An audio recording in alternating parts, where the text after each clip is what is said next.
நினைக்கின்ற பொழுதெல்லாம் நிகரில்ல பக்தி ரசம் கொடுக்கின்ற சக்தி வேலும்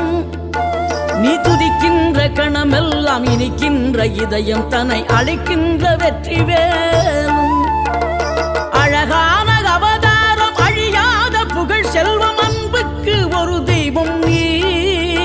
சிறுகுறையதும் இல்லாமல் குலம் காத்து எந்நாளும் அருள் செய்யும் பெருவள்ளல் நீ மலைதோறும் படை வீடு இருந்தாலும் முருகாயன் மனவீடு வந்து அமர்வாய் நீ மயிலேறி விளையாடி சுவையான தமிழ் பாடல் கனிவோடு தந்து அருள்வாய் கனிவோடு தந்து அருள்வாய் ஆறுபடை வீடும் அருள் வழங்கும் முருகா அருகே நீ ஓடோடிவா மூவிரண்டு முகம் ஜொலிக்க